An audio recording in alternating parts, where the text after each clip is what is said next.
Hi guys, this is Manu Mishra. So welcome back again with session जिसमें आज हम लोग 30th जुलाई के द हिंदू न्यूज़पेपर का एनालिसिस करेंगे। तो लास्ट 3 डेज से एनालिसिस नहीं हो रहा था। द रीजन बीइंग इज क्योंकि एलिट की मैराथन चल रही थी अराउंड 3 डेज से लीगल एसी चैनल पर। और एक ही चैनल पर एक ही बार ही एक ही चैनल पर एक ही बार ही आप लाइव जा सकते हो। मतलब एक ही लाइव जा सकता है एक समय पर। So that's why we have not done the analysis from 3 days, but today is the ALET. So आज से कंटिन्यू रहेगा हिंदू एनालिसिस, है ना? कंटिन्यू रहेगा। So here we start the analysis of today's newspaper, 30th July. Let's see what what today's newspaper talks about and आज की news में ऐसा क्या है। जो हम बात करें तो अच्छा, ये न्यूज बहुत लाइमलाइट में रहा। लाइमलाइट में इसी वजह से हो गया क्योंकि धनबाद में एक जज थे, ईडीजे। उन ईडीजी का मर्डर हुआ, उनकी किलिंग हुई by the auto driver and two others people. उनका एक्सीडेंट हुआ, उनका एक्सीडेंट किया गया, जानबूझ के एक्सीडेंट, उसको लेकर इन्वेस्टिगेशन हुई, है ना? और धनबाद के जो जज थे, बाद में पता लगा कि वो दो बहुत बड़े हाई प्रोफाइल मर्डर केस और कोल थेफ्ट केस सुन रहे हैं। तो शायद उनके प्रोफेशनल वर्क से ही रिलेटेड उनकी डेथ हुई। अच्छा, ये इतना बड़ा इशू इसी वजह से बन गया क्योंकि जब सीसीटीवी कैमरा में इसको गौर से देखा गया तब समझ में आया कि एक्सीडेंट नहीं था, ये जानबूझ के इनका एक्सीडेंट किया गया और इनको मारा गया। एंड जो बार काउंसिल ऑफ इंडिया के जो प्रेसिडेंट हैं विकास सिंह ने एनवी रमन्ना को लेटर लिखा था और बोला था as a bar council chief, as a bar council president, कि हमें इनके इनके केस में बहुत इन्वेस्टिगेशन होनी चाहिए। जिसके चलते एनवी रमन्ना ने छत्तीसगढ़, सॉरी, झारखंड के जो सीजे हैं, झारखंड हाईकोर्ट के सीजे हैं, उनसे बात करी और बोला कि इस पे प्रॉपर तरीके से इन्वेस्टिगेशन हो, इंक्वायरी हो और जो भी एक्यूज्ड हो उनको पनिश किया जाए। मूविंग फर्दर, तो नाउ, तो ये जो न्यूज है ना, ये बहुत इंटरेस्टिंग न्यूज है। It's about the AIQ, all India quota. अच्छा, ऑल इंडिया कोटा जो है ना, वो बेसिकली 1986 में आया था। अच्छा, है क्या all India quota? All India quota होता क्या है कि बहुत सारी यूनिवर्सिटीज जो होती है, स्टेट यूनिवर्सिटी, सेंट्रल यूनिवर्सिटीज, वो डोमिसाइल की बेस पर रिजर्वेशन देती है। स्पेशली स्टेट यूनिवर्सिटी डोमिसाइल की बेस पर रिजर्वेशन देती है। तो डोमिसाइल की बेस पर रिजर्वेशन अगर हम एनालिस में भी, न्यू में भी देखें, न्यूज में बहुत जगह है, नालसार में है, कैलकाटा में है, आपका एचएनएलयू में है, पटियाला में है, सीएनएलयू में है, तो हर जगह आरएमएल में है, तो डोमिसाइल की बेस पर रिजर्वेशन दिया जाता है। तो एआईक्यू क्या है? एआईक्यू बेसिकली रोकता है या रिजर्वेशन देता है to the all India community, all Indian public को। रिजर्वेशन मतलब to the reserve category, OBC, SC और एसटी को। और अब ईडब्ल्यूएस भी आ गया, तो ईडब्ल्यूएस को भी देखिए। होता क्या था, पहले डोमिसाइल में ही रिजर्वेशन दिया जाता था, बट 1986 में ऑल इंडिया कोटा आया, सुप्रीम कोर्ट ने इंट्रोड्यूस किया था ऑल इंडिया कोटा, जिसके चलते अदर स्टेट्स के जो स्टूडेंट्स हैं, those who belong to the reserve category, वो दूसरे स्टेट में जो यूनिवर्सिटी स्टैब्लिश है वहां पर पढ़ सकें। और वही हुआ। और मेडिकल सीट्स में अभी ओबीसीज को 27% रिजर्वेशन दिया जाएगा और ईडब्ल्यूएस को 10% रिजर्वेशन दिया जाएगा इन दी AIQ, ऑल इंडिया कोटा। मतलब अगर मान के चलते हैं, अगर आंध्र प्रदेश में कोई यूनिवर्सिटी है, स्टेट यूनिवर्सिटी है, और वहां पर AIQ लगा हुआ है, मेडिकल यूनिवर्सिटी है, वहां पर AIQ लगा हुआ है, तो यूपी का, बिहार का, किसी भी स्टेट एक्सेप्ट आंध्र प्रदेश, मतलब आंध्र प्रदेश का भी, और सारे स्टेट्स के, इंडिया में जितने भी स्टेट्स हैं उन सब के ओबीसीज के जो हैं वो इंटाइटल होंगे रिजर्वेशन के लिए अप टू 27%, एंड ईडब्ल्यूएस को 10% मिलेगा। मूविंग फर्दर, अच्छा, this is only applicable for the medical seats, okay, only applicable in the medical colleges, not in all the colleges. Moving further, yes. तो हुआ क्या, Delhi assembly में कल देखा जाए तो बहुत बड़ा इशू रेज हुआ था because of the Rakesh Asthana. तो राकेश अस्थाना की हम बात करें तो राकेश अस्थाना रिसेंटली ही was appointed as a Delhi police commissioner, वो दिल्ली के पुलिस कमिश्नर अपॉइंट हुए। बहुत बड़ा इशू रेज हुआ। अच्छा, हुआ क्या, दिल्ली असेंबली में अरविंद केजरीवाल, मतलब आम आदमी पार्टी या रूलिंग गवर्नमेंट का कहना है कि राकेश अस्थाना का जो अपॉइंटमेंट हुआ वो बेसिकली सुप्रीम कोर्ट के वर्डिक्ट के अगेंस्ट है। क्योंकि सुप्रीम कोर्ट का जो वर्डिक्ट आया था 2006 में, Prakash Singh versus union of India, जो कि बात करता था पुलिस रिफॉर्म्स के बारे में, Prakash Singh versus union of India, यहाँ दिया हुआ है Prakash Singh versus union of India, इस केस को नहीं माना। ठीक है, 2019 केस, सॉरी, 2006 में भी केस है और 2019 का भी केस है। 2006 में बेसिकली पुलिस रिफॉर्म्स की बात करी थी, 2019 में जो बात करी थी वो ये बोला था कि कोई भी individual No individual with less than 6 months of service left could be considered for the appointment as the head of the police. मतलब जिसके रिटायरमेंट में 6 महीने बचे हुए हैं तो वो पुलिस फोर्स का हेड अपॉइंट नहीं हो सकता। ये already Prakash Singh versus union of India in the year 2019 वाले केस में डिसाइड हुआ था। और राकेश अस्थाना का जो टेन्योर है वो 6 महीने से कम बचा हुआ है। इसके चलते उनको आप दिल्ली पुलिस कमिश्नर नहीं बनाएंगे। अगर बनाते हैं तो वो वायलेट करता है सुप्रीम कोर्ट के। लेट्स सी अब इसमें क्या होता है, सुप्रीम कोर्ट इसमें क्या स्टैंड लेता है, कोई पिटीशन फाइल करता है कि नहीं, सुप्रीम कोर्ट का स्टैंड।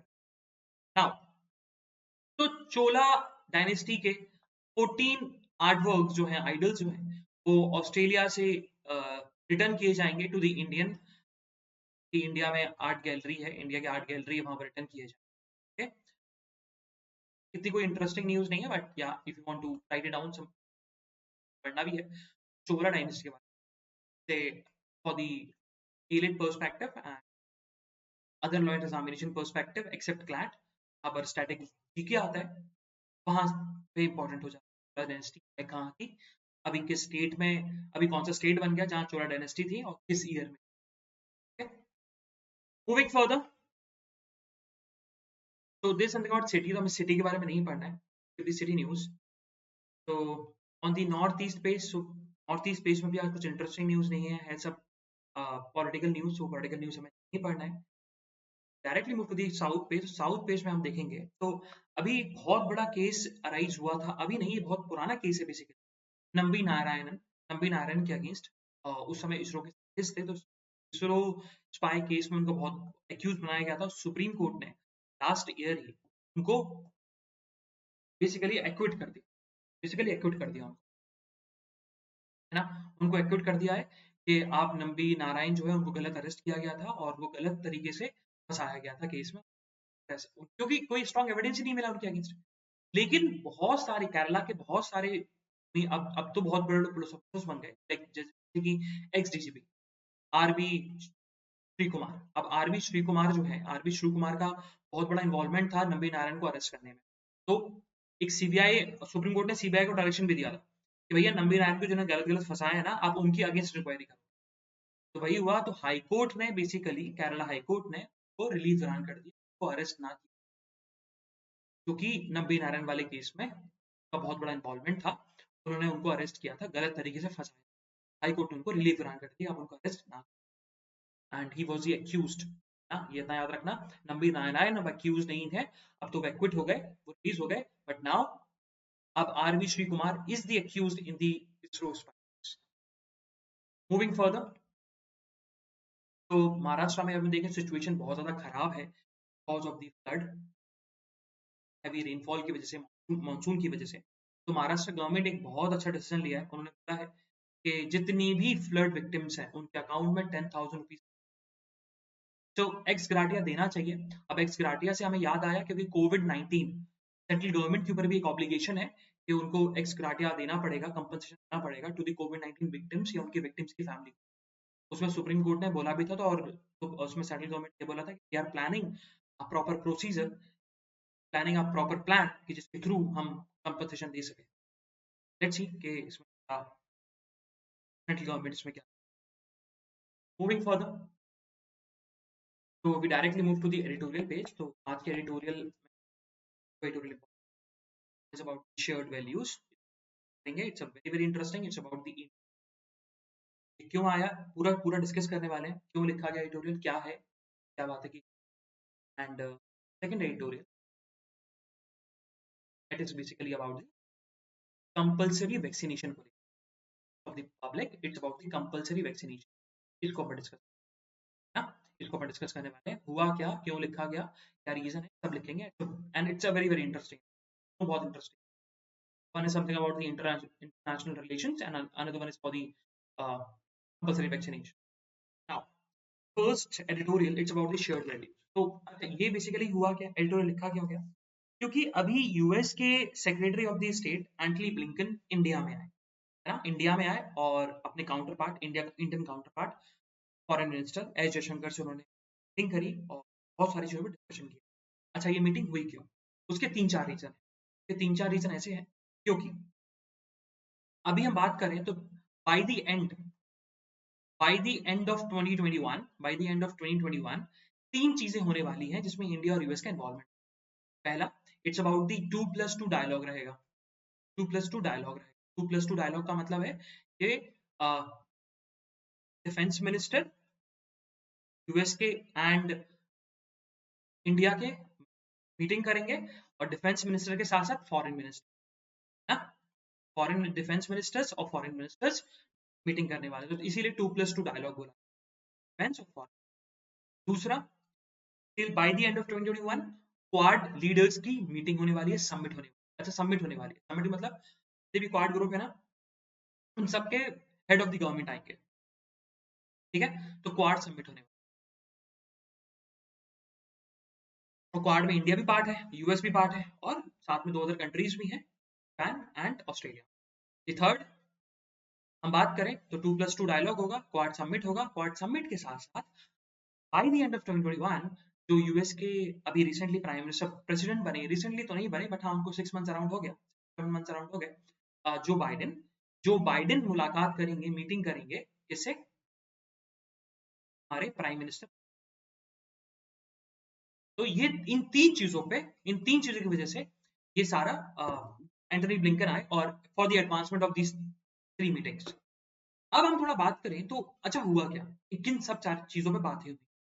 तो अगर हम बात करें, सबसे पहले बात किया गया कि भैया इंडो पैसिफिक रीजन पर, तो इंडो पैसिफिक रीजन पर दोनों की कन्वर्सेशन बहुत अच्छी हुई, कन्वर्जन वाली बातें हुई। कन्वर्जन मतलब दोनों ने एक तरीके से, कन्वर्जेंस मतलब दोनों कंट्री एक तरीके से सोच रही है इंडो पैसिफिक रीजन को लेकर, क्योंकि इंडो पैसिफिक रीजन में इंडिया का भी बहुत बड़ा एक तरीके से पर्पस, एम एंड पर्पस है, और साथ साथ यूएस का भी बहुत बड़ा एम एंड पर्पस है, क्योंकि दोनों की इकोनॉमिक एक्टिविटीज बहुत ज्यादा डाउनफॉल में आ गई, दोनों कंट्रीज की, बिकॉज ऑफ द कोविड-19। बस चाइना है तो चाइना काउंटर करता है इंडिया को भी और यूएस को भी। तो चाइना एक हमारे लिए बन सकता, एक चाइना हमारे लिए ऐसी कंट्री है जिसके चलते इंडिया और यूएस साथ में आ सकते हैं in the Indo Pacific region, है ना, और साथ में है, क्वाड ग्रुप भी बना लिया। लेकिन दूसरा जो इशू है वो इशू है बेसिकली अबाउट द अफगानिस्तान।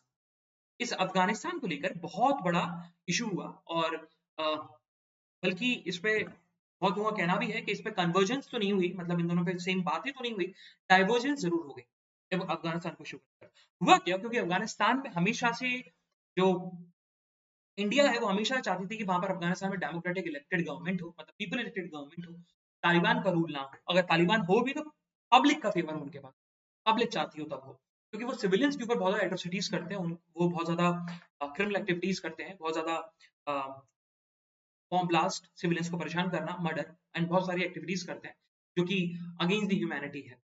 और यूएस जो है, यूएस विदाउट एनी तालिबान के साथ कोई ऐसी डील करके, तालिबान अगर वो निकलना भी था, उसको पूरी आर्मी को एग्जिट करवाना था अफगानिस्तान से, तो एक तालिबान से डील कर सकती थी कि भैया जब तक चीजें सेट नहीं हो जाती, जब तक पीस डील नहीं हो जाती, आप अफगानिस्तान में कैप्चर नहीं करोगे टेरिटरीज को। वो नहीं किया, तो इंडिया के लिए बहुत बड़ा नुकसान हो। और इंडिया को गुस्सा इस बात का आता है कि पाकिस्तान जो है, पाकिस्तान एक तरीके से पनाह देता है तालिबान को।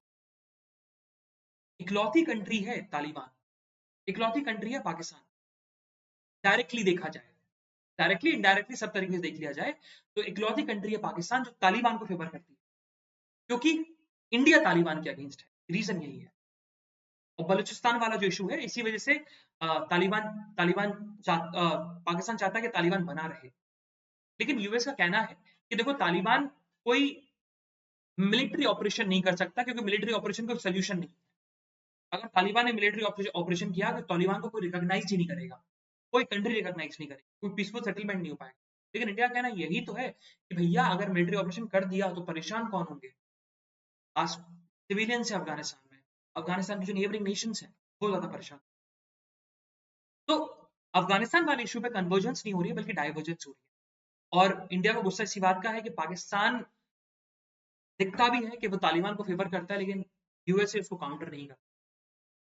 ये एक बहुत बड़ा मेजर इशू है इंडिया और यूएसए को लेकर, रिलेशनशिप को लेकर। नाउ फिर आगे जो बातें हुई इस पूरे आर्टिकल में, अब जो आगे बताया गया, अच्छा, एक एस जयशंकर एक बहुत अच्छे बात करें डिप्लोमेट हैं, और उन्होंने बहुत प्यारी बात करी, प्यारी मतलब एक तरीके से कटाक्ष वाली बात करी। हुआ क्या कि जब एंटनी ब्लिंकन जब इंडिया में आए तो वो सिविल सोसाइटी ग्रुप से मिले। अब सिविल सोसाइटी ग्रुप्स मतलब लिबरल्स लोगों से मिले। उन्होंने बात करी फार्म लॉज को लेकर, उन्होंने बात करी फ्रीडम को लेकर कि यहाँ पर बात करी कि यहाँ का इशू चल रहा है सीईओ को लेकर, एनआरसी को लेकर, आर्टिकल 370 को लेकर। इसमें इंडिया का हमेशा से स्टैंड रहा है कि ये हमारा इंटरनल मैटर है। कोई भी कंट्री हमारे इंटरनल मैटर में इंटरफेयर नहीं कर सकती because we are a sovereign nation. तो ये हमारा इंटरनल मैटर है। तो एस जयशंकर ने एक बहुत बड़ा स्टेटमेंट बोला और बोला कि जो डेमोक्रेटिक फ्रीडम की हम जो बात करते हैं तो democratic freedom is a shared value. जितना इंडिया के ऊपर एप्लीकेबल है उतना यूएस के ऊपर एप्लीकेबल। इनडायरेक्टली उन्होंने सार्कास्टिकली स्टेटमेंट दे दिया यूएस के अगेंस्ट कि भैया पहले अपने अपने गिरवान के अंदर जाके देखो कि आपने आपके यहाँ भी तो डेमोक्रेटिक जो फ्रीडम है वो नहीं है एक तरीके से। वहां पर ब्लैक और व्हाइट पीपल के बीच में अभी डिस्क्रिमिनेशन, और हम तो यहाँ डिस्क्रिमिनेशन नहीं करते बल्कि हम तो यहाँ फेवर की बात करते हैं। तो ऐसी कुछ एसोसिएशन करने करते। फिर लास्ट में ऑथर ने यही लिखा है कि हाँ, जब इंडिया और यूएस के रिलेशनशिप की बात करते हैं तो इंडिया यूएस का रिलेशनशिप जो है बहुत ज्यादा पोटेंशियल है। Potential because of the Indo Pacific region की वजह से बन सकता है, बिकॉज ऑफ द की वजह से बन सकता है, because of the economic activity की वजह से बन सकता है। क्योंकि अगर अभी हम बात करें तो one of the fastest developing nation जो है वो चाइना है। मानता है हो गया वो डेवलप, बट अपने आप को भी डेवलपिंग बोलता है अभी। और उसके बाद सेकंड नंबर पे जो आता है वो इंडिया। और इंडिया में लेबर ज्यादा है, इंडिया में मार्केट बड़ा है। तो वो इंडिया के साथ रिलेशन बनाना बनाना रखेगा, इकोनॉमिक एक्टिविटीज बनाना चाहेगा। Moving further, so we move to the second editorial. Second editorial जो है it's a very interesting editorial. हम लोग so it's about the in the interest of public, about the compulsory vaccination. समझते हैं क्या ये। अभी केस हुआ registrar general versus state of Meghalaya. अब इस केस में हुआ क्या था? इस केस में basically state government, Meghalaya state government ने एक डायरेक्शन निकाला। डायरेक्शन में कि जो भी शॉपकीपर्स हैं, जो भी शॉपकीपर्स के अलावा लोकल टैक्सी ड्राइवर्स हैं और अदर्स जो इकोनॉमिक एक्टिविटीज करते हैं, वो इकोनॉमिक एक्टिविटीज तब कर पाएंगे जब वो अपने आप को कोविड-19 वैक्सीनेट कर लेंगे, कोविड-19 वैक्सीनेशन लगवा लेंगे।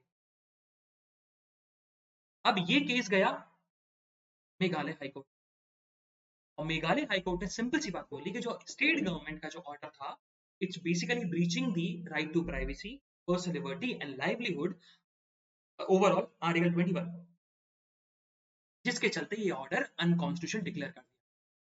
तो लोगों ने पूछा ऐसा क्यों है? तो कोर्ट ने रीजन दिया, कोर्ट ने बहुत प्यारा रीजन दिया। कोर्ट ने बोला कि देखो, जब भी हम कोविड-19 वैक्सीनेशन की बात करते हैं तो कोविड-19 वैक्सीनेशन गवर्नमेंट, चाहे सेंट्रल गवर्नमेंट बात करे चाहे स्टेट गवर्नमेंट बात, हमेशा से उन्होंने बोला है कोविड-19 वैक्सीनेशन लगवाना इज अ वॉलंटरी लगवाना है, not a compulsory vaccination.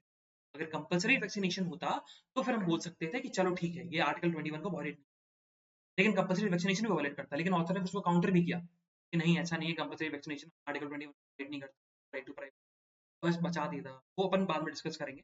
But उन्होंने यही बोला कि वॉलंटरी जब सेंट्रल गवर्नमेंट और स्टेट गवर्नमेंट बोल, ठीक है, तो फिर आप ऐसा स्ट्रिक्ट ऑर्डर या मैंडेटरी वाला ऑर्डर क्यों लगा दे सकते हो?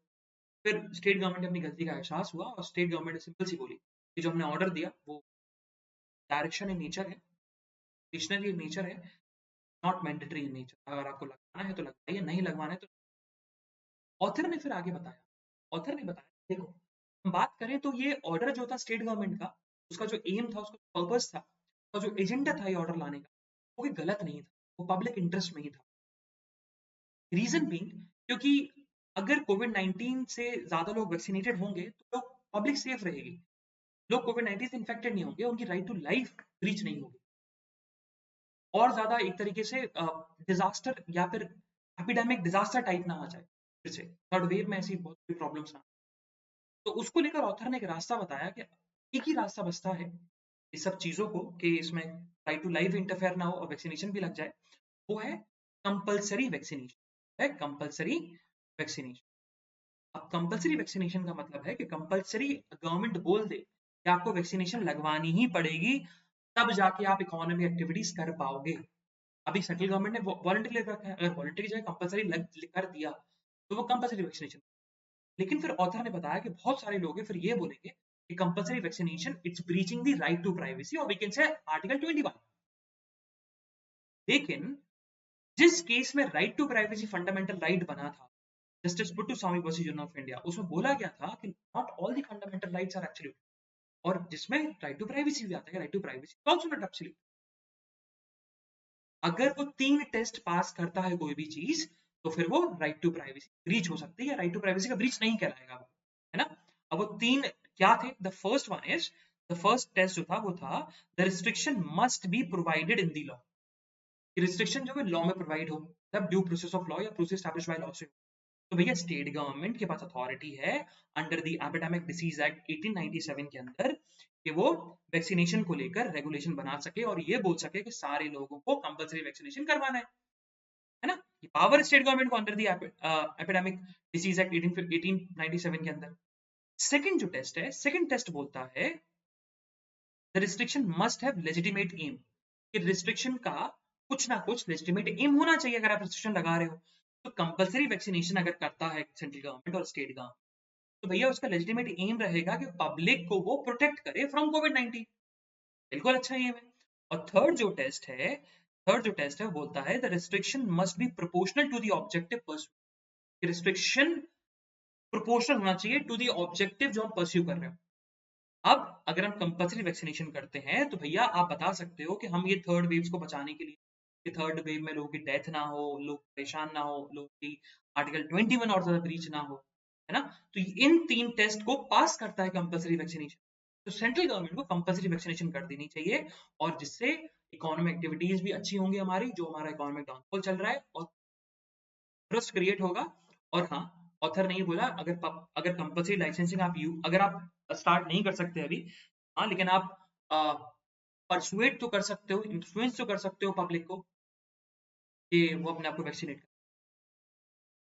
मूविंग फर्दर, तो शशि थरूर के अगेंस्ट प्रिविलेज मोशन पास हुआ, और शशि थरूर ने सिंपल सी बात बोल दी कि ये प्रिविलेज मोशन जो हमारे अगेंस्ट पास हुआ ना, ये कॉन्स्टिट्यूशनली इनवैलिड है, इट्स हैव नो वैलिडिटी। पास किसने किया? बीजेपी के एक एमपी हैं Nishikant Dubey, he is from Jharkhand, ठीक है ये, उन्होंने ये प्रिविलेज मोशन पास किया था शशि थरूर के अगेंस्ट। और शशि थरूर बेसिकली बात करें, he is the head of currently the head of the parliamentary standing committee of information and technology. Moving further, तो अभी सुप्रीम कोर्ट में एक पिटीशन फाइल हुई। सुप्रीम कोर्ट में बोला कि जो 15 इयर्स पहले जस्टिस राजेंद्र सच्चर कमेटी बनी थी, अच्छा, राजेंद्र सच्चर कमेटी, ये बेसिकली इंक्वायरी करने के लिए बनी, देखने के लिए कि ये जो मुस्लिम्स कम्युनिटी का सोशल, इकोनॉमिक और एजुकेशनल स्टेटस क्या है। एक पिटीशन फाइल हुई, पिटीशन में बताया गया कि Manmohan, former prime minister Manmohan Singh ने जो जस्टिस राजेंद्र सच्चर कमेटी जो कॉन्स्टिट्यूट करी थी, वो हिंदू के राइट्स को ब्रीच करता है, इन्फ्रिंज करता है। और सच्चर कमेटी याद रखना, सच्चर जो कमेटी थी या रिपोर्ट थी, it's basically about the inquiry into social, economic and educational status of Muslims. Okay? Moving further, so supreme court में सुप्रीम कोर्ट में फिर से एक बार ओपन लेटर लिखा गया टू द, और यही बोला गया कि पैगासस स्पाईवेयर को लेकर उनका एक्सपोर्ट, उनका इंपोर्ट, उनका यूज अभी उस पर मोरेटोरियम स्टॉप कर दिया, कि यहाँ पर बहुत सारे लोगों की प्राइवेसी ब्रीच है because of the Pegasus spyware report. बहुत सारी बहुत ऑफ द पेरिस बेस्ड का एक इंडिपेंडेंट की वजह से बताया गया कि इनके लोगों के राइट टू प्राइवेसी ब्रीच, इनके लोगों के रखी गई, लोगों के फोन टैप किए। मूविंग फर्दर, तो लोकसभा में कल बहुत हंगामा हुआ। अब हंगामा हुआ बिकॉज ऑफ द फार्मर्स को लेकर, और फार्मर्स के साथ साथ स्नूपिंग को लेकर, पैकेज पावर वाला इशू था, लेकर बहुत ज्यादा अपोजिशन, बहुत ज्यादा हंगामा। लेकिन हंगामे के बीच में ही अराउंड 2 बिल्स को पास कर दिया गया विदाउट एनी। वो बिल जो थे, एक बिल था about the airport economic regulation India, bill 2020 है। अच्छा, बिल है ये है गया। ये जो बिल है ये बेसिकली एयरपोर्ट में इकोनॉमिक एक्टिविटीज होती हैं, उनके टैरिफ्स और एरोनॉटिकल सर्विसेज चार्जेस को लेकर। और ये जो बिल है, ये बिल ये भी बताएगा कि किस किस एयरपोर्ट को प्राइवेटाइज करना है, कौन सी प्रॉफिट में। एंड द सेकंड जो बिल आया, जो सेकंड जो बिल पास हो गया, it's about the Indian vessel bill 21। अच्छा, अभी जो, अच्छा, ये वाला बिल किसने पास किया होगा? ज्योतिरादित्य सिंधिया। ज्योतिरादित्य सिंधिया कौन है? Easy civil aviation bill. और ये वाला जो बिल पास किया, inland vessel bill 2021, it's basically Sarbananda Sonowal, मतलब ये शिपिंग मिनिस्टर है ना, और उन्होंने यही बताया कि इस बिल के अकॉर्डिंग एक यूनिफॉर्म रेगुलेटरी फ्रेमवर्क बनेगा फॉर द नेविगेशन, और इस बिल के अकॉर्डिंग ये भी बताया जाएगा कि कैसे पॉल्यूशन को प्रिवेंट करना है और कैसे safety standard. Moving further, Rajya Sabha, अभी तो लोकसभा की बात थी, राज्यसभा में भी एक फैक्ट्रीज रेगुलेशन बिल पास हो गया। अच्छा, फैक्ट्री रेगुलेशन बिल जो पास किया वो हमारे फॉरेन फाइनेंस मिनिस्टर है निर्मला सीतारमण, उन्होंने पास किया। तो बताया गया कि पहले क्या था। अच्छा, ये बिल किसको हेल्प हेल्प करेगा? Micro, small and medium enterprises. क्यों?